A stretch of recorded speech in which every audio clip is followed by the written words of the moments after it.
السلام علیکم ورحمۃ اللہ وبرکاتہ۔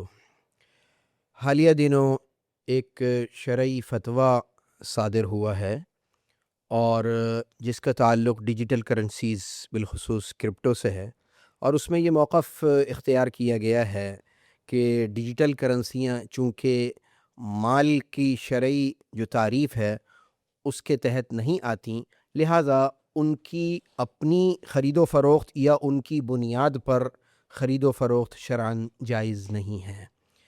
اس فتوے کے آ جانے کے بعد علمی حلقوں میں معاشی ماہرین اور میڈیا سے تعلق رکھنے والے حضرات، سوشل میڈیا کے صارفین کے درمیان ایک تشویش اور اضطراب پایا جا رہا ہے، اور مختلف قسم کے سوالات بھی سامنے آ رہے ہیں، کچھ اشکالات بھی ہیں، اور میں سمجھتا ہوں کہ کچھ سمجھنے سمجھانے میں کچھ فرق محسوس ہو رہا ہے، جس کی بنیاد پر قوم اس کیفیت سے دوچار ہے۔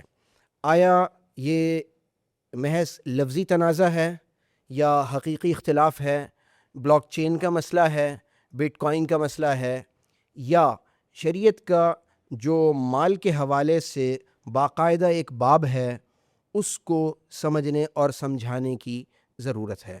بہرحال اسی تناظر کے اندر آج کی یہ پوڈ کاسٹ نہ تو کسی شخصیت کی تردید پر منحصر ہے اور نہ ہی کسی رائے کی تائید مقصود ہے۔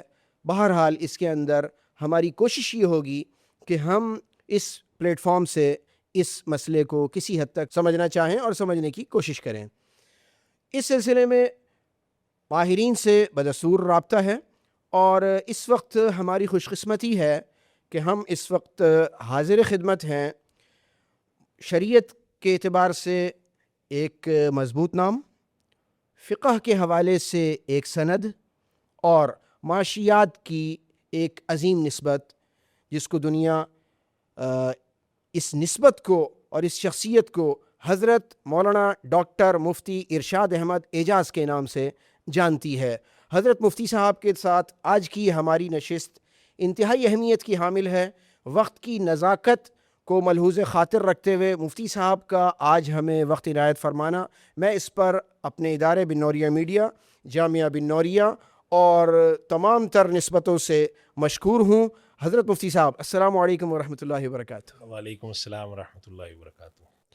مفتی صاحب، اس میں تو کوئی دوسری رائے نہیں ہے کہ جب سے یہ فتویٰ جاری ہوا ہے اس میں امت کے سوالات کی نسبت آپ کی جانب صبح شام ہی ہوگی، اور میں اس کو سمجھ سکتا ہوں، اور آپ بدستور اس میں مصروف ہیں۔ میں آپ کا نہایت مشکور ہوں کہ آپ نے ہمیں یہ وقت عنایت فرمایا۔ جزاک اللہ خیر۔ بالکل ایسے سوالات ہیں، اور جامعہ بن نوریہ تو میرا اپنا ادارہ ہے، تو جزاکم اللہ۔ وقت دینا جو ہے اس کے لیے کوئی ایسی وہ نہیں تھی، اور یقیناً اس حوالے سے بہت سوالات اٹھ رہے ہیں۔ مفتی صاحب، ایک بہت بڑا سوال یہ پایا جاتا ہے کہ ڈیجیٹل کرنسی جس کو بالخصوص کرپٹو کرنسی کے حوالے سے ہم بات کر رہے ہیں، یہ شریعت کی اس تعریف کے زمرے میں آتی ہے یا نہیں آتی؟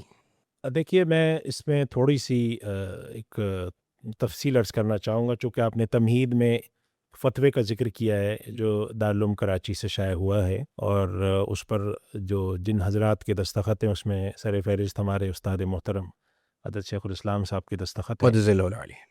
تو اس کے بعد ہی پھر سوشل میڈیا پہ یہ بہت گیا اور لوگوں نے سوالات اٹھانے شروع کیے۔ میں اس سلسلے میں تھوڑی سی بات کچھ ایسی عرض کرنا چاہتا ہوں جس سے وضاحت ہو کہ یہ فتویٰ کس تناظر میں ہے اور کس وجہ سے اس فتوے کے اندر یہ موقف اختیار کیا گیا ہے، تاکہ ہمیں یہ بات بھی سمجھ میں آئے کہ فتویٰ جب جاری ہوتا ہے تو اس کے پس منظر میں کیا ہوتا ہے۔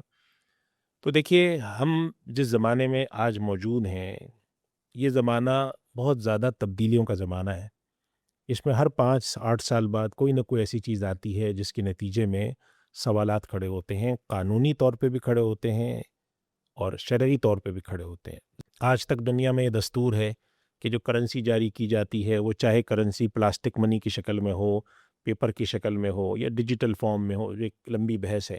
منی سپلائی جسے ہم کہتے ہیں، وہ دنیا میں عام طور پہ، اور جتنے بھی ہمارے سامنے چیزیں موجود ہیں، وہ یہ تو حکومت مرکزی بینک جاری کر رہا ہوتا ہے یا مرکزی بینک کے احکام کے تحت جو بینکنگ سسٹم ہے وہی جاری کر رہے ہوتے ہیں. تو سوال سب سے پہلے لوگوں کے سامنے آ کے کھڑا ہوا کہ ایک ایسی کرنسی ہے جس کا دعویٰ یہ ہے کہ ہم ڈی سینٹرلائز ہیں, لامرکزیت ہے اس کے پیچھے کوئی نہیں ہے, یہ اپنے طور پہ جاری کردہ کرنسی ہے. تو یہ سب کے سامنے اس پر سوال آ کے کھڑا ہے. آج بھی دنیا کے جو بہت سارے ممالک ہیں بشمول پاکستان کے, انہوں نے کرپٹو کو کرنسی کے طور پر قبول نہیں کیا ہے کہ وہ ایک کرنسی یعنی زر مبادلہ اور میڈیم آف ایکسچینج کے طور پہ قبول ہو جائے. اس وجہ سے اس پر سوالات تحقیق ابھی جاری ہے. دنیا کے بہت سارے ممالک اس حوالے سے قوانین بنا رہے ہیں, کچھ بنا چکے ہیں, کچھ آگے ہیں, کچھ پیچھے. تو اسی تناظر میں یہ دارالفتہ بھی اسی تناظر میں چل رہے ہوتے ہیں. ان کے پاس چیزیں آ رہی ہوتی ہیں, تحقیق چل رہی ہوتی ہے, اور جب ایک دفعہ وہ کوئی موقف اختیار کر لیں تو پھر جب بھی سوال آئے گا وہی موقف بیان کریں گے وہ, جب تک کہ دوسرا موقف تحقیق کے ذریعے ان کے پاس آ نہ جائے. اس وجہ سے اگر یہ فتویٰ آیا ہے اور اس کے اندر یہ رائے قائم کی گئی ہے کہ کرپٹو کو ہم کوئی مال نہیں سمجھتے, اور جب ہم اس کو مال نہیں سمجھتے ہیں تو اس کے ذریعے ہم کسی قسم کی تجارت کریں گے تو وہ غلط ہے, کرایہ داری کریں گے تو وہ غلط ہے, اور اگر کسی نے تجارت کے اندر اس کو استعمال کر ہی لیا ہے تو اس کو چاہیے کہ وہ سودے کو منسوخ کرے, یا اس سودے کو اگر منسوخ نہیں کرتا تو اس کے بدلے میں کوئی اور کرنسی دے. یہی موقف جائے گا دارالفتہ کا اگر دارالفتہ اس کو کرنسی نہیں تسلیم کرتا ہے. تو اصل میں یہ ہے اس کا ایک پس منظر. اب یہاں پر جو سوال آپ نے کیا ہے وہ سوال یہ ہے کہ جب ہم گفتگو کرتے ہیں کرپٹو پر بطور کرنسی کے, تو ہمارے سامنے سوال آ کے کھڑا ہو جاتا ہے کہ کیا مال کی جو تعریف کی ہے فقہا نے اس کے تحت یہ مال کی تعریف پہ اترتا ہے یا نہیں اترتا. اب یہ ایک ظاہر ہے کہ کافی لمبی بحث ہے, اور اس کے اندر بہت سارے عوامل کو دیکھا جاتا ہے. اس میں ایک یہ عامل بھی پیش نظر رکھا جا رہا ہے کہ جو کرنسیز آ رہی ہیں اس کو کوئی حکومت جاری نہیں کرتی, کوئی مرکزی بینک جاری نہیں کرتا. اب جب حکومت اس کو جاری نہیں کرتی ہیں اور مرکزی بینک جاری نہیں کرتے ہیں, اور دنیا کے بہت سارے ممالک ہیں جنہوں نے کرپٹو کو ایسٹ کے طور پہ تو تسلیم کیا ہے, کرنسی کے طور پہ تسلیم نہیں کیا, اس وجہ سے ہم اس کو کرنسی تسلیم کرے تو کس بنیاد پر. یعنی مثال کے طور پہ پاکستان کے اندر اگر آپ بیٹھے ہیں اور آپ کہتے ہیں کہ پاکستان کے اندر پاکستانی روپیہ کرنسی ہے, اور آپ سے کوئی سوال پوچھتا ہے کہ یہ تو ایک کاغذ کا ٹکڑا ہے, آپ اس کی ویلیو 100 روپے, 1000 روپے, 5000 روپے کیسے تسلیم کرتے ہیں؟ تو ہم کہتے ہیں کہ اس کے پیچھے حکومت کا ایک ضمانت موجود ہے, یا کم سے کم حکومت کی ایک قوت نافذہ موجود ہے جس کی وجہ سے ہم اس کو مان رہے ہیں. یہاں پر نہیں ہے. تو ایک سوال یہ پیدا ہے. اب اس کے پر پھر بہت ساری جہاز سے گفتگو ہے, اور پھر علماء کے دو طبقے ہیں اس میں. بہت سارے علماء یہ کہتے ہیں کہ جب تک ہم یہ نہ مانیں, یہ ہمارے سامنے یہ چیز نہ آئے, ہم اس کرنسی کی اجازت نہیں دے سکتے. کیونکہ اصولی اگر ہم اور ایک خالصتاً فنی طور پہ دیکھیں تو دنیا میں جتنے لوگ موجود ہیں ہر آدمی اپنی کرنسی جاری کر سکتا ہے. اگر دنیا میں 1 ارب آبادی ہے تو 1 ارب کرنسی ہو سکتی ہے, 6 ارب آبادی ہے تو 6 ارب کرنسیاں ہو سکتی ہیں. اس وجہ سے اس کے اندر ابھی تک بہت سارے مسائل کے اندر غور چل رہا ہے, توقف کیا ہوا ہے لوگوں نے, سوچتے ہیں کہ اس کے اندر ہم کیا پابندی لگائیں, کیا کریں. تو یہ اس کا ایک پس منظر. کرپٹو کرنسی کے حوالے سے ایک تصور یہ پایا جا رہا ہے کہ محض پاکستان کے کسی ایک کمپیوٹر سائنس کے ماہر کی سوال میں جو معلومات ہیں ان کے پیش نظر دارالفتہ نے فتویٰ جاری کر دیا. کرپٹو کرنسی کے جو ماہرین ہیں, جو کرپٹو کرنسی سے مہارت رکھتے ہیں یا اس کی معرفت رکھتے ہیں, خیال یہ پایا جا رہا ہے کہ ان سے اس فتوے کے جاری کرنے سے پہلے باقاعدہ اور باضابطہ طور پر کوئی سوال بحث تمہیس یا ان سے کوئی لجنہ تشکیل نہیں دی گئی ہے. دیکھیں, اس سوال کے جواب میں پہلے یہ بات عرض کر دوں کہ دارالفتہ کا یہ جو فتویٰ ہے جو خاص طور پہ زیر بحث ہے, اگر آپ اس کو پڑھیں تو اس میں یہ سوال نہیں ہے کہ کرپٹو کرنسی یا کرپٹو ایسٹ یا کرپٹو کے حوالے سے آپ کے دارالفتہ کا کیا موقف ہے. یعنی آپ کے پاس جو سوال آ رہا ہے وہ کرپٹو کے اسٹیٹس کی جاننے کے بارے میں نہیں آ رہا. ٹھیک ہے. وہ سوال ہی آ رہا ہے جیسے مثلاً ایک آدمی سوال کرے کہ میرے پاس کرپٹو موجود ہے, میرے پاس زکوٰۃ کتنی واجب ہے. کوئی آ کر سوال کرے کہ میرے پاس کرپٹو موجود ہے, میری وراثت کیسے تقسیم ہوگی. کوئی آ کے سوال پوچھے کہ میرے پاس کرپٹو موجود ہے, میں اس کے ذریعے ٹریڈنگ کر سکتا ہوں, پارٹنرشپ کر سکتا ہوں, ڈونیشن دے سکتا ہوں. یہ سوال جو ہوتے ہیں یہ سوال کرپٹو کے اسٹیٹس جاننے کے بارے میں نہیں ہوتے. اس وجہ سے دارالفتہ کے پاس جب سوال آتا ہے تو وہ سوال کی نوعیت دیکھتے ہوئے جواب دیتے ہیں. اگر سوال ایک ٹرانزیکشن کے حوالے سے آیا جو کہ اس میں موجود ہے, اس میں یہ سوال تو نہیں آیا تھا کہ آپ کے دارالفتہ کا بٹ کوائن کے بارے میں یا کرپٹو کرنسی کے بارے میں یا کرپٹو ایسٹس کے بارے میں یا ٹوکن کے بارے میں کیا موقف ہے. یہ سوال نہیں تھا. سوال یہ تھا کہ میں نے اس کے ذریعے یہ ٹریڈنگ کی ہے، ٹریڈنگ صحیح ہے یا غلط ہے؟ اس سوال کے جواب میں یہ تحقیق نہیں بیان کرے گا کہ جی ہمارا خیال ہے کہ کرپٹو میں یہ ہے اور فلاں نے یہ کہا ہے۔ دارالفتہ کا طریقہ کار یہ ہوتا ہے کہ جب کوئی بڑا سوال آتا ہے جس کے اوپر تحقیق کی ضرورت ہو تو پھر اس کے اوپر وہ ایک باقاعدہ طور پہ اس چیز کے بارے میں فتویٰ جاری کرتے ہیں۔ تو ہوتا یہی ہے کہ جب آپ کے پاس سوال آتا ہے تو اس پر تحقیق ہوتی ہے، اور اس میں یہ بات ضرور ہے کہ اس میں دونوں طرح کے لوگوں کی بات سنی جاتی ہے، کچھ ان لوگوں کی بھی سنی جاتی ہے جو حامی ہیں، کچھ ان کی بھی سنی جاتی ہیں جو غیر حامی ہیں۔ میں چونکہ ان چیزوں سے واقف ہوں اور مجھے یہ بھی علم میں ہے کہ دارالفتہ دارالعلوم کراچی ہو یا کوئی اور دارالفتہ ہو یا جامعہ بن نوریہ ہو، یہ مستقل اس موضوع پر تحقیق میں لگے ہوئے ہیں۔ جی بالکل، ان کے یہاں مستقل سیشن ہو رہے ہیں، مختلف ماہرین کو بلاتے ہیں، سوالات سمجھتے ہیں، قانونی ماہرین کو بلاتے ہیں، مانیٹری سسٹم کے ماہرین کو بلاتے ہیں، جو ڈیجیٹل سسٹم کے ماہرین ہیں، کرپٹو کے ماہرین ہیں، ان کی بھی باتیں سنتے ہیں، جو مخالفین ہیں ان کی بھی باتیں سنتے ہیں۔ ایک ادارہ جب موقف اختیار کرے گا تو سب کی بات سن کے کرے گا۔ اس ادارے کے اس آخری موقف سے مجھے اتفاق یا اختلاف ہونا ایک الگ بات ہے، لیکن ادارہ جب موقف اختیار کرتا ہے تو اسی طرح کرتا ہے۔ لیکن میں ایک بات ضرور کہنا چاہوں گا یہاں پہ کہ سوشل میڈیا پہ جو چیزیں سامنے آتی ہیں، بعض لوگ اس کے اندر بہت ہی بد اخلاقی کا مظاہرہ جی کرتے ہیں، بالکل، بعض لوگ نامناسب رائے دیتے ہیں۔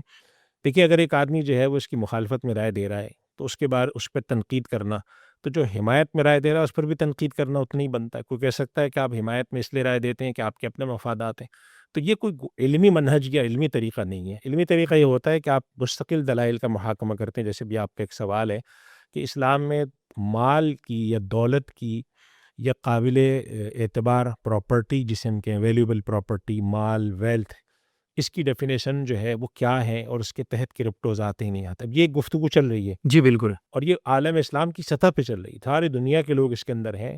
بعض دارالفتہ جو ہے وہ ایک نتیجے پر پہنچ گئے ہیں، بعض جو ہے ایک نتیجے پر نہیں پہنچے۔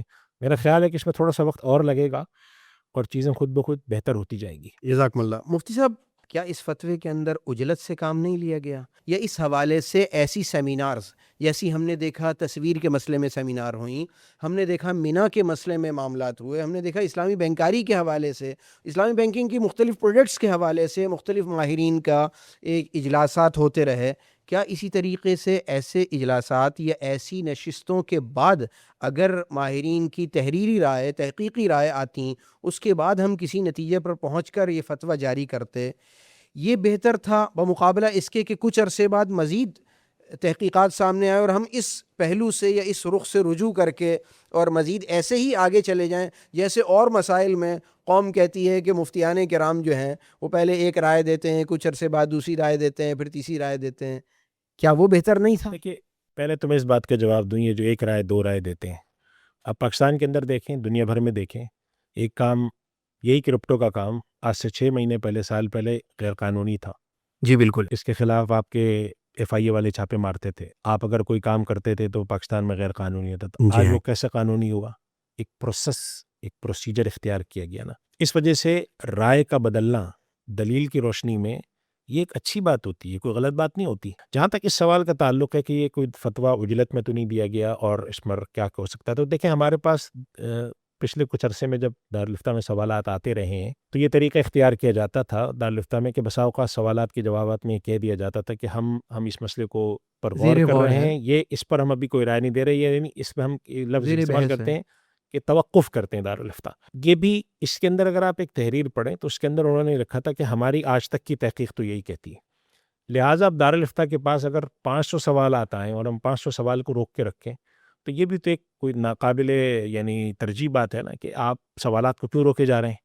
بھئی آپ سمجھتے ہیں کہ ہمیں تحقیق میں 2 سال لگیں گے تو 2 سال میں آپ کے پاس 5000 سوال جمع ہو گئے، تو اس کا ایک طریقہ یہ ہوتا ہے کہ آپ سوال کے اوپر ایک ڈسکلیمر ڈال کے جواب دیتے ہیں کہ آج تک کی تحقیق کے مطابق تو میں اس سے مطمئن نہیں ہوں، لہٰذا میں اس سے منع کروں گا۔ اس کے بعد اگر تحقیق میری ٹھیک ہو گئی اور میں مطمئن ہو گیا تو میں جواز کا فتویٰ دوں گا، تو آپ دوبارہ مجھ سے رابطہ کر لیں گے، یہ ہوگا۔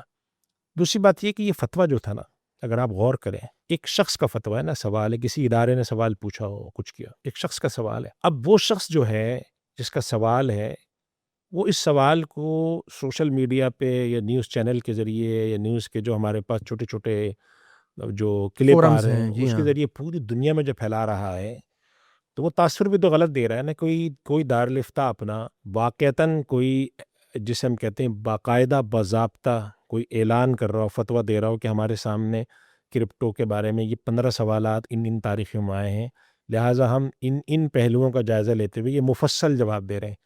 4 سے 6 لائنوں کا وہ فتویٰ ہے، باقی اس کے نیچے دلائل لکھے ہوئے.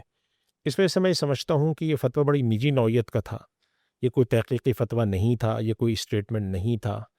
اچھا، اسی کے ساتھ ساتھ جو کہ اس فتوے کے اندر ایک بہت بڑا جو بنیادی بند باندھا گیا ہے اور جس اسٹیٹس کے اوپر انحصار کیا گیا ہے وہ ہے کہ ڈیجیٹل کرنسیز محض کھاتوں کے چند نمبروں کے اندراج سے زیادہ کچھ نہیں ہے. کیا یہ کھاتوں کے اندراج کو آپ سمجھتے ہیں کہ یعنی کرپٹو کے لیے تو کھاتوں کا اندراج شرعی طور پہ درست نہیں ہے، اور جب ہم آتے ہیں دیگر اور آپریشنز کے اندر تو ان میں کھاتوں کا اندراج شریعت جو ہے وہ جائز تصور رکھتی ہے، تو یہ فرق کیوں ہے کہ کرپٹو کے لیے کھاتوں کا اندراج ناجائز اور دیگر کھاتوں کا اندراج جائز؟ اس کی وضاحت بھی فرمائیں اور اس میں تفریق بھی فرمائیں. دیکھیے، کھاتوں کے اندراج کا مفہوم اصل میں اتنا ہے کہ جو چیزیں ڈیجیٹل وجود رکھتی ہیں، ڈیجیٹل ان کی ایگزسٹنس ہے، جیسے کرپٹو کی ہوتی ہے، کرپٹو کی بلاک چین پہ ہوتی ہے، اور آپ کی کوئی ڈیجیٹل ایگزسٹنس کسی اور نیٹ ورک پہ، جیسے ہمارے یہاں دوسرے نیٹ ورک ہیں، تو کیا اس کو ہم قابل اعتبار سمجھیں گے یا نہیں سمجھیں گے؟ تو کرپٹو کے بارے میں جو اصل مسئلہ ہے وہ اس کا صرف نمبرات یا کھاتے میں یہ ڈیجیٹل ہونا نہیں ہے مسئلہ. چونکہ ڈیجیٹل تو ہمارے پاس اور بہت ساری چیزیں ہیں، ہمارا سافٹ ویئر بھی ڈیجیٹل وجود رکھتا ہے، وہ کوئی خارجی وجود تو رکھتا نہیں ہے. ایک زمانے میں ہمارے سامنے یہ سوال ہوتا تھا کہ جو سافٹ ویئر ہوتا ہے یہ سی ڈی پہ ملتا ہے. جی، اب تو سی ڈی پہ بھی نہیں ملتا، اب تو آپ جا کے اس کو ڈاؤن لوڈ کر رہے ہوتے ہیں. ایپ آپ جا کے خریدتے ہیں تو ایپ ڈاؤن لوڈ ہو رہی ہوتی ہے. تو ڈومین نیم ہوتا ہے، کاپی رائٹس ہوتی ہر ہیں، چیز جو ہوتی ہے، بہت ساری چیز دنیا میں ایسی ہیں جن کا کوئی حصی وجود نہیں ہوتا، ڈیجیٹل ایگزسٹنس ہے ان کا. ڈیجیٹل ایگزسٹنس ہے، ان کا ڈیجیٹل وجود ہے. تو ڈیجیٹل وجود بذات خود یہ کہنا کہ ڈیجیٹل وجود کی کوئی حیثیت نہیں ہوتی، اس کا انکار کرنا، یہ تو تقریباً ایک ناقابل عمل بات ہے اور حقیقت کا انکار حقیقت ہے. کا انکار ہے. سوال ہمارے سامنے یہ ہے، جو اصل جو بات ہے وہ یہ ہے کہ یہ وہ ڈیجیٹل نمبر ہیں جو کہ کسی سسٹم نے یا کسی چند بنانے والوں نے جاری کیے ہیں. جیسے مثال کے طور پہ بٹ کوائن ہے تو بٹ کوائن کے بنانے والوں نے جاری کیے ہیں، یا کوئی اور کوائن ہے اس کے بنانے والوں نے جاری کیے ہیں، اور ان کے پیچھے کوئی ایسا سینٹرلائز سسٹم نہیں ہے. چونکہ اس وقت ہمارے یہاں جو گروپ ہیں، 2 طبقات ہیں علماء کے، اور اسی طرح ماہرین قوانین کے بھی جو 2 طبقات ہیں. اکانومسٹ میں جو بہت سارے لوگ ایسے، آپ اکانومسٹ کی جا کر جو ہمارے ماہرین معاشیات ہیں ان کی گفتگو پڑھیں، حیران ہو جائیں گے کہ یہ تو کچھ بھی نہیں لکھا ہوتا دارالفتاء نے جو وہ لوگ لکھتے ہیں. وہ تو اس کو فراڈ اور دھوکہ اور چوری اور پبلک ویلتھ کے جو ہے نا کھلے عام سرقہ سب کچھ کہتے ہیں. وہ ان حضرات کا جو موقف ہے وہ یہ ہے کہ یہ ڈیجیٹل نمبر کسی بنیاد کے بغیر ہیں، ان کے پیچھے کوئی بیکنگ نہیں ہے. بنانے والا کون ہے ہمیں خدا جانے، اس کو دیکھتا کون ہے ہمیں خود ہمیں نہیں معلوم. یہ اس وقت واحد جو اس کی سیکیورٹی ہے وہ اس کا جو ایک بلاک چین کا سسٹم ہے جس کی بنیاد پر یہ اس کے اندر فراڈ اور ان چیزوں سے وہ کیا جاتا ہے. اس وجہ سے ان کا جو یہ لکھا ہوا جملہ ہے کہ کھاتے میں لکھے ہوئے نمبر ہے، اس سے اصل مراد ان کی یہ تھی کہ یہ نمبر تو کسی نے جاری کیے ہیں. اب اگر آپ کے پاس حکومت کی بیکنگ کی بنیاد پر جو نمبر آتے ہیں وہ اگر آپ اس کو تسلیم کرتے ہیں تو اس لیے کرتے ہیں کہ اس کے پیچھے کوئی ضامن بیٹھا ہے، کوئی نگران بیٹھا ہے، لہٰذا ہم ان کو مانتے ہیں. چنانچہ اگر کوئی منی سپلائی ڈیجیٹل ایگزسٹنس رکھتی ہے، جیسے ہمارے آپ نے مثال دی کہ پاکستان کے اندر جو منی سپلائی ہے تو کرنسی ان سرکولیشن جو ہے وہ تو بہت کم ہوتی ہے، 15-20% ہوگی. دنیا کے جو اور زیادہ جو ہمارے اس طرح کے ملک کہلاتے ہیں 28% ہے غالباً. پاکستان میں 28% ہے، کبھی زیادہ ہو جاتی ہے، بیچ جبکہ میں 72% وہ ہے جو نان ایگزسٹنس. لیکن دنیا کے جو وہ والے ملک ہیں جو کہ ترقی یافتہ کہلاتے ہیں تو وہاں پر تو 90-95% جو ہے وہ ڈیجیٹل سپلائی ہوتی ہے. منی ان سرکولیشن ان کے یہاں 5-7%، 8% ہوتی ہے. تو اس کا مطلب یہ ہوا کہ یہ کرنسی باقی ڈیجیٹل وجود رکھتی ہے. لیکن یہ حضرات ہی کہتے ہیں کہ بھلے وہ رکھتی ہے وجود، لیکن اس کی بیک پر اس کے پیچھے کوئی نہ کوئی موجود ہے. ایک سوال یہ رہ جاتا ہے کہ یہ ڈیجیٹل ایگزسٹنس جو ہے، یہ ڈیجیٹل وجود جو ہے، یہ حکومت کے علاوہ چند افراد کے گروہ نے اس کو وجود میں لایا ہیں. اور افراد کے گروہ اگر کسی ڈیجیٹل ایگزسٹنس کو وجود میں لائیں جس کا بینیفٹ سوائے اس کے کہ وہ میڈیم آف ایکسچینج ہو کچھ نہ ہو، تو اس بات کو ہم قبول کر سکتے ہیں یا نہیں کر سکتے؟ انسانی تاریخ میں پچھلے کوئی 500 سال کی تاریخ میں ایسا نہیں ہوتا کہ کسی ملک میں چلنے والی کرنسی، وہ چاہے اس ملک کی اپنی کرنسی ہو یا فورن کرنسی ہو، وہ حکومت کے علاوہ کوئی اور جاری کرے. اس وجہ سے اس پر ایک بار کا آرا ایک گفتگو اس پر چل رہی ہے. لیکن امید مجھے یہی ہے کہ آنے والے وقتوں میں جب اس کے حوالے سے قوانین تھوڑے واضح ہوں گے تو اس وجہ سے آپ دیکھیں کہ اس وقت علماء کرام میں سے اچھے خاصے علماء کی رائے یہ ہے کہ اگر کوئی digital currency central bank issue کرے، CBDC جو کہلاتی ہے، کوئی کسی مثلاً فرض کریں کہ کل پاکستان کا اسٹیٹ بینک یہ طے کر لیتا ہے کہ ہم ایک ڈیجیٹل کرنسی جاری کر رہے ہیں جس کا نام ہے پاک کوائن، تو اس کے جاری کرنے میں نہیں سمجھتا علماء میں سے کسی کے اختلاف ہو کے وہ غلط ہے، چونکہ اس کی بیک پر حکومت کھڑی ہوگی، تو بھلے وہ ڈیجیٹل شکل میں ہو یا وہ ڈیجیٹل چاہے انٹرنیٹ پہ چلتی ہو، بلاک چین پہ چلتی ہو، کیا فرق پڑتا ہے؟ سوال یہاں پہ آ کے صرف یہ اٹکا ہوا ہے کہ ایک گروہ ہے چند افراد کا جو مل کر ایک کرنسی ایشو کرتے ہیں. یعنی اگر میں اس کو تھوڑا اس نقطہ نظر سے دیکھوں کہ کل کلا کچھ لوگ پرنٹڈ کرنسی چھاپنا شروع کر دیں اور ان کا کوئی ویریفیکیشن کا سسٹم بلاک چین بیسڈ ہو، تو کیا وہ جائز ہوگا یا ناجائز ہوگا؟ یہ بھی ایک سوال ہے نا. بالکل اصل سوال یہ ہے کہ یہ جو ڈیجیٹل کرنسی بن رہی ہے کرپٹو کی شکل میں، اس کی پشت پناہی اگر حکومت نہیں کر رہی تو چند افراد کے بنانے سے یہ بن جاتی ہے نہیں بنتی. اس میں علماء کا اختلاف ہے. بعض علماء کی رائے یہ ہے کہ اب دنیا اس نظام کو چونکہ قبول کر رہی ہے، لہٰذا اگر وہ منظم طریقے سے بنی ہوئی ہے وہ کرپٹو، اور اس کو دنیا کے بعض ایکسچینج ایکسیپٹ کرتے ہیں، جیسے دنیا میں بہت سارے ملکوں میں شروع ہو گیا ہے یہ، تو ہم اس کرنسی کو تسلیم کر لیں گے. اور بہتر یہ ہے، تجویز یہ دیتے ہیں کہ جس ملک میں جو بھی ملک ہے، جیسے مثلا پاکستان ہے، پاکستان کی اپنی کرنسی تو روپیہ ہے نا جی لیکن پاکستان میں باہر کی کرنسی آتی ہیں، تو باہر کی کرنسی کو قبول کرنے کے لیے پاکستان کا ایک فورن ایکسچینج کا جو ہے اس کا ایک ایکٹ ہے 1947 کا، جس کے اندر وہ یہ بتاتے ہیں کہ ان کرنسیز کو قبول کر سکتے ہیں. اس کے بارے میں اسٹیٹ بینک ایک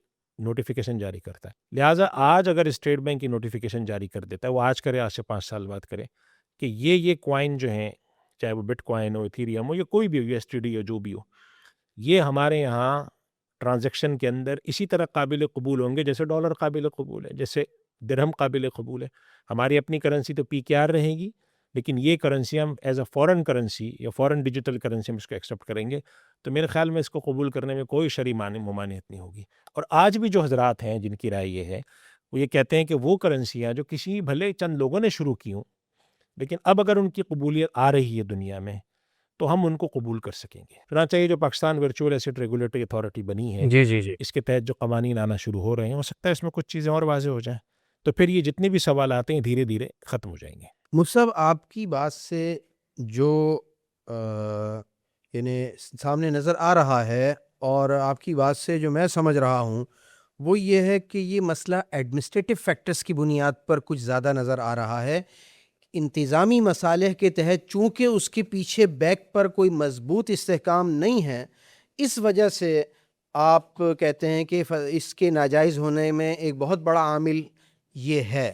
تو جو دنیا میں پہلے وہ بارٹر سیل ہوتی تھی یا بیع مقایضہ جو ہوتی ہے کہ چیزوں کا تبادلہ چیزوں سے، تو مفصب اس کے پیچھے اگر آج میں ایک سیلف پروڈکشن شروع کر دیتا ہوں اور میری پروڈکٹ جو ہے وہ آپ کی پروڈکٹ سے اگر میں اس کو ایکسچینج کرتا ہوں اور اس کے اندر ہم متفق ہیں آپس میں، تو اور اس کے اندر کوئی شرعی طور پر حرمت کا وہ عنصر نہیں آ رہا یا کوئی بھی ایسٹ ایسا نہیں ہے جو سود سے تعلق رکھتا ہے یا کوئی ربا، قمار، غرر کسی بھی درجے سے تعلق رکھتا ہے، تو جب ہم متفق ہیں نا آپس میں اس کو میڈیم آف ایکسچینج بنا لیتے ہیں، تو وہ اگر جائز ہے، تو اگر چند لوگ اس کو میڈیم آف ایکسچینج بنا کر ایک آپس میں لین دین کرتے ہیں، تو کیا یہ اس پہ قیاس کرتے ہوئے جائز نہیں ہوگا؟ نہیں، یہ قیاس تو بالکل ٹھیک نہیں ہوگا. اصل میں دیکھیں، اس بات کو یوں سمجھیں کہ جہاں پر کموڈٹی منی ہوتی ہے نا، کہ ادھر بھی آپ کے پاس کوئی چیز ہے، ادھر بھی کوئی چیز ہے، تو وہاں پر جو چیز ہوتی ہے اس کو جب آپ تبادلہ، جیسے بارٹر کے بارے میں آپ نے کی، مقایضہ کہتے ہیں، مال کے بدلے مال بیچنا، ادھر بھی ایک مال ہوتا ہے، ادھر بھی مال ہوتا ہے. اس کی اپنی یوٹیلیٹی ہوتی ہے نا، اپنی ذاتی منفعت ہے. مثلا میں اگر آپ کو پھل دے رہا ہوں اور آپ اس کے بدلے میں مجھے سبزی دے رہے ہیں، تو پھل کو میں کھا کے اپنا بینیفٹ اٹھا سکتا ہوں، آپ سبزی کھا کے اٹھا سکتے ہیں. جو کرنسی ہوتی ہے، خاص طور پہ جب سے دنیا میں پیپر کرنسی آئی ہے، صحیح. کرنسی کی جو اپنی یوٹیلیٹی ہوتی ہے وہ سوائے اس کے کہ اس کو آپ تبادلے میں استعمال کریں کچھ اور نہیں ہوتی. یعنی کہ اگر 5,000 کا نوٹ آپ کے پاس ہے جیب میں، تو آپ اس سے کیا فائدہ اٹھا سکتے ہیں؟ اگر آپ کو میں منع کر دوں کہ آپ اس کو اپنے استعمال میں نہیں لا سکتے، اس سے کچھ خرید نہیں سکتے، ایکسچینج نہیں کر سکتے، تو آپ اس سے کیا فائدہ اٹھا سکتے ہیں سوائے اس کے کہ آپ اس کو یادگار کے طور پر رکھ لیں، شیشے میں رکھ لیں. اور تو کوئی فائدہ نہیں اٹھا سکتے. ہاں. تو اس کے اندر انٹرنل یوٹیلیٹی جو بڑی تھوڑی سی گفتگو ہے اس میں، وہ یہ ہے کہ کرنسی کے اندر انٹرنل یوٹیلیٹی سوائے اس کے کہ وہ میڈیم آف ایکسچینج کے طور پہ استعمال ہو، ٹرانزیکشن میں استعمال ہو، نہیں ہوتی. تو اصل میں جو سوالات ہیں میرے خیال میں کرپٹو کے پر، وہ صرف 3 طرح کے سوال ہیں. باقی سارے سوالات اسی کے گرد گھوم رہے ہوتے ہیں.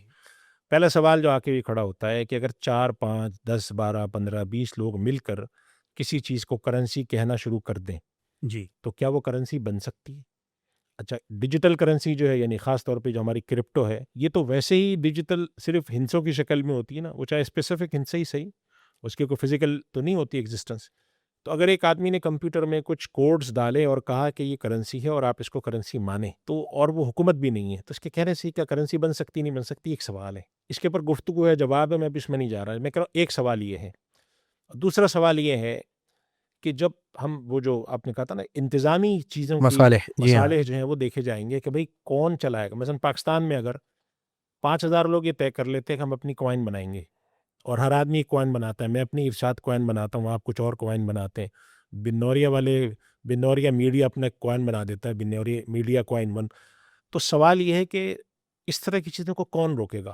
کوئی کنٹرول ہونا چاہیے نہیں ہونا چاہیے، عام آدمی کے پیسے ضائع ہو رہا ہے. اور تیسری بات جو اس کے اندر بڑی اہم ہے، جو آپ نے بلال بن ثاقب صاحب کا جو اسٹیٹمنٹ پڑھا ہوگا، جس میں انہوں نے یہ بات کہی کہ جو ہمارے علماء کے ایک بہت بڑا سوال ہے، اور یہ میں بذات خود چونکہ ان مسائل سے گزرتا ہوں، کہ کرپٹو کے نام پر لوگوں نے کلیکٹیو انویسٹمنٹ اسکیم بنا رکھی ہے کہ آپ ہمیں پیسے دیں، ہم کرپٹو میں لگا رہے ہیں، ہم کرپٹو میں یہ کر رہے ہیں وہ کر رہے ہیں. تو دھوکہ دہی فراڈ کے حوالے سے کوئی قوانین اگر نہ بنے ہوں اور کوئی حکومتی نگرانی نہ ہو اور اس کے بغیر ہر آدمی یہ کام کرے، تو یہ سوالات ہیں.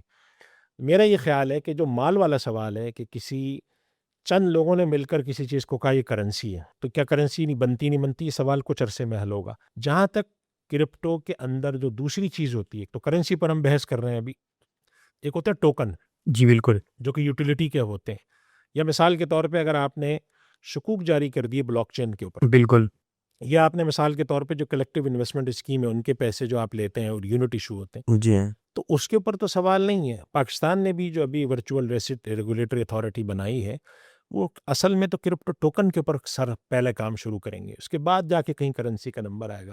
تو میں سمجھتا ہوں کہ آنے والے وقتوں میں یہ چاہے کرنسی والا معاملہ ہو یا اس کے ٹوکن والا معاملہ ہو، یہ کچھ قواعد و ضوابط کی روشنی میں حل ہو جائے گا. مفتی صاحب اگر اس کا تداول ہم دیکھیں پوری دنیا کے اندر تو ایک عالمی تناظر میں اس کا تداول بھرپور نظر آتا ہے، اور اس کی بنیاد پر بہت سارے ایسے فورمز ہیں جہاں آپ ضرورت کی اشیاء خرید سکتے ہیں، اور اسی طریقے سے اس کے اوپر تعامل ہے انسانوں کا. اور اسی طریقے سے بعض فورمز ایسے بھی سامنے آ رہے ہیں جہاں آپ یہ ڈیجیٹل کرنسی کو ایکسچینج کرا سکتے ہیں فزیکل کرنسی اور نوٹس کے اندر. تو آیا آج اگر کسی کے پاس اس فتوے کے جاری ہونے کے وقت اس کے پاس لاکھوں یا کروڑوں کے ہندسوں کے اندر یہ کرنسی موجود ہے اور وہ اب اس کو ہوا میں اڑا دے، یا اگر اس کو ایکسچینج کرنے کے بعد اس کو فزیکل کرنسی لے لیتا ہے یا اس کا کچھ سامان خرید لیتا ہے، تو کیا اس کو اس کی اجازت ہوگی؟ جبکہ وہ جن ممالک میں رہ رہا ہے وہاں اس کا تعامل اور تداول پایا بھی جاتا ہے. اگر کسی ملک کے اندر اس کے لین دین کی اجازت دے دی گئی ہے، چاہے وہ کرپٹو ٹوکن کی دی گئی ہے یا کرپٹو کرنسی کی دی گئی ہے، اب وہ ملک جو ہے وہ دنیا کا کوئی سا ملک ہو، یعنی بطور میڈیم آف ایکسچینج انہوں نے اجازت نہیں دی، بطور ایک ایسٹ کلاس کی اجازت دی ہے کہ یہ ایسٹ کے طور پہ آپ رکھ سکتے ہیں، تو اس ملک میں اس کو رکھنے میں تو میں کوئی ممانعت نہیں سمجھتا. مفتی صاحب یہ بہت اہم بات آپ فرما رہے ہیں. چونکہ اس کی وجہ یہ ہے کہ اگر وہ ملک اس کو تسلیم کر رہا ہے تو اس کا مطلب یہ کہ وہ ملک کہتا ہے کہ یہ ہمارے یہاں غیر قانونی نہیں ہے. جی، اور اگر کوئی شخص لا رہا ہے تو وہ چاہے ہمارا وہ منی لانڈرنگ کا لا ہو یا فراڈ کا لا ہو، ہر ایک سے وہ پروٹیکٹڈ ہے. مجھے آپ کی گفتگو کے اندر یہ اسٹیٹمنٹ بہت زیادہ گریویٹی والا نظر آ رہا ہے، بہت زیادہ اس میں کثافت ہے اور بڑا وزن نظر آ رہا ہے کہ جن ممالک کے اندر اس کا تداول ہے ان ممالک کے اندر اس کے تعامل کی گنجائش ہے، چونکہ میڈیم آف ایکسچینج ہے. اب رہے وہ لوگ جن ممالک میں اس کی پریکٹس پروہیبٹڈ ہے، جیسا کہ پاکستان کے لوگ، تو ان کے لیے اس کا تعامل آپ کے پہلے اسٹیٹمنٹ سے ایسا محسوس ہو رہا ہے کہ ان کے لیے اس کی اجازت تاحکم ثانی نہیں ہے. اگر نہیں ہے تو آیا جو ممالک جن میں اس کا تعامل ہے، پاکستانی لوگ وہاں جا کر اگر اس کو ایکسچینج کر کے فزیکل کرنسی میں کنورٹ کر لیتے ہیں تو اس پیسے کا استعمال جائز ہوگا یا نہیں؟ اصل میں دیکھیں بات یہ کہ سوال سے سوال نکالیں گے نا تو بہت کچھ نکلتا ہے. میں اس بارے میں 2 باتیں کرتا ہوں. یہ پہلے سوال کے جواب میں دیکھیں، اس وقت ہمارے یہاں جو کرپٹوز ہیں، اگر آپ ان ملکوں میں بھی چلے جائیں کہ جن ملکوں میں آپ جا کر جہاں پر قانوناً اجازت ہے، تو دیکھیں وہاں پر جو کرپٹو میں لوگ ڈیل کرتے ہیں نا، وہ بہت سارے کام کرتے ہیں. بہت سارے کام ناجائز ہیں وہ کام، یعنی کرپٹو اگر جائز ہو بھی جائے، جیسے مثلا ڈالر جائز ہے، مگر ڈالر کے فیوچر کے کانٹریکٹ ناجائز ہیں. اسی طریقے سے ہمارے یہاں اس کے اندر بہت سارے لوگ کام کر رہے ہوتے ہیں کہ یہ ادھار دے رہے ہوتے ہیں, بسا اوقات یہ انٹرسٹ کے کام میں لگا رہے ہوتے ہیں. تو اگر کوئی چیز جائز ہو بھی جائے تو اس کے بعض طریقے, یعنی ایک کام ہے جو فی نفسی ہی درست ہے, لیکن اس کی جو طریقہ کار ہے, میتھڈالوجی ہے, وہ غلط ہو سکتی ہے. جیسے مثلا ٹریڈنگ ہے, بہت ساری چیزوں کی ٹریڈنگ جائز ہوتی ہے لیکن شارٹ سیلنگ منع ہوتی ہے, بالکل جسے ہم ایسے ہی. کہتے ہیں ٹریڈنگ میتھڈ. جی ہاں. تو کسی چیز کا جائز ناجائز ہونا الگ ہے اور اس کے طریقہ کار تعامل الگ ہیں. آپ روپے پیسے کو استعمال کر سکتے ہیں, لیکن کیا کسی کو آپ سود پر قرضہ دے سکتے ہیں؟ یہی روپیہ آپ کسی کو 5,000 کا نوٹ دیں کہ میں تمہیں سود پر دے رہا ہوں, تو یہ کام ناجائز ہو جاتا ہے. بالکل ایسا ہی اس ہے. وجہ سے ایسا نہیں ہے کہ کرپٹو کے بارے میں آپ ایک اسٹیٹمنٹ دیں کہ سب کچھ جائز ہے. اس میں ڈیٹیل ہے, تفصیل ہے, اور وہ جتنے فتاوی اس کی حمایت میں آتے ہیں اس میں بھی لکھا ہوتا ہے کہ آپ فلاں کام نہیں کر سکتے, فلاں نہیں کر سکتے. سمپل مجھے یہ بتائیے کہ اگر ایک آدمی کے پاس پاکستان میں کرپٹو کرنسی ہے, وہ سمپلی اس کو ترکی جاتا ہے, استنبول کے اندر اس کو کنورٹ کرتا ہے اور اس کے ڈالر لے کے پاکستان آ جاتا ہے, اس کے لیے یہ اس کا استعمال جائز ہے؟ میں اسی پر آ رہا ہوں. جی دیکھیں, بالکل. اب آپ ایک سوال اصل میں جو بنتا ہے, وہ لوگ ذرا سوال کرتے ہیں تھوڑا سا ترش لہجے میں کہ یہ کیا بات ہوئی کہ ایک چیز جو ہے ترکی میں صحیح ہے پاکستان میں غلط ہے. ہم کہتے ہیں پاکستان میں آپ اس پر توقف کریں. میرے پاس اگر کوئی سوال بھیجتا ہے کہ میں پاکستان میں یہ کام کرنا چاہتا ہوں, میں کہتا ہوں اس پر آپ توقف کریں. علماء اس پر غور کر رہے ہیں. پاکستان کے قانون میں آج بھی کوئی آدمی, آج بھی پاکستان کا قانون یہ کہتا ہے کہ کرپٹو کرنسی کی شکل میں اگر آپ اپنے پاس کوئی چیز ہولڈ کرتے ہیں اور اس کے لیے بینکنگ چینل استعمال کرتے ہیں, تو وہ ابھی تک قوانین اس کی اجازت نہیں دیتے. اب آپ یا تو مجھ سے یہ سوال کریں, میں پاکستان میں بیٹھ کر یہ جواب دوں کہ جو غیر قانونی کام ہے وہ شرعاً جائز ہے. اگر میں یہ جائز کام کروں گا تو لوگ مجھ سے یہ نہیں پوچھیں گے, کل کلا مجھ سے کوئی یہ نہیں کہے گا کہ آپ اسمگلنگ کو جائز کہتے ہیں. میں کس وجہ سے منع کرتا ہوں کہ قانونی انتظام یہاں موجود نہیں ہے. اب اگر ایک آدمی جو ہے وہ ترکی میں ہے اور وہ ترکی میں بٹ کوائن حاصل کرتا ہے اور ترکی میں اس کی ممانعت نہیں ہے, تو میں کہوں گا کہ وہاں ٹھیک ہے, وہاں آپ کر لیں, چونکہ اس نے پھر اس کو بطور فورن ایکسچینج کے کوئی نہ کوئی قانون ریگولیشن بنا کے اس کو قبول کیا ہوگا نا. یہ چیزیں جب دھیرے دھیرے ہمارے یہاں آ جائیں گی پاکستان میں اور اس کے حوالے سے قوانین بن جائیں گے, تو بہت ساری چیزیں یہاں پہ ختم ہو جائیں گی. میں میں عام طور پہ اس طرح کے جدید موضوعات کی پوڈ کاسٹ اس لیے بھی گھبراتا ہوں کہ لوگ اس میں سے نا چھوٹا سا کلپ نکال کے اڑاتے ہیں کہ جی فلاں صاحب نے یہ بات کی. میں یہ ضرور درخواست کروں گا کہ میرے جتنے بھی کلپ بنے وہ پس منظر کے ساتھ بنے, پس منظر کے ساتھ, چونکہ اس کے اندر کوئی خدا نہ خواستہ ایسا کوئی تقابل نہیں ہے کہ علمی گفتگو کے اندر میں یہ جی بات عرض بالکل. کرنا چاہ رہا ہوں کہ اس موضوع پر بعض حضرات کی یہ رائے موجود ہے. قوانین اس پر ابھی واضح نہیں ہے. Pakistan virtual asset regulatory authority بنی ہے, وہ اپنے ڈسکشن میں ہے. میرا اپنا خیال ہے کہ 1 2 سال 3 سال میں بہت ساری چیزیں بہتر ہو جائیں گی. جب بہتر ہو جائیں گی تو بہت سارے مسائل آہستہ آہستہ حل ہو جائیں گے. اس کے اندر چاہے وہ کرپٹو کے اوپر جو فراڈ ہو رہا ہے اس کو کنٹرول کرنا, لوگوں کے پیسے لے کے بھاگ جانا, منی لانڈرنگ کے مسائل ہیں, خدا جانے کیا کیا مسائل ہیں.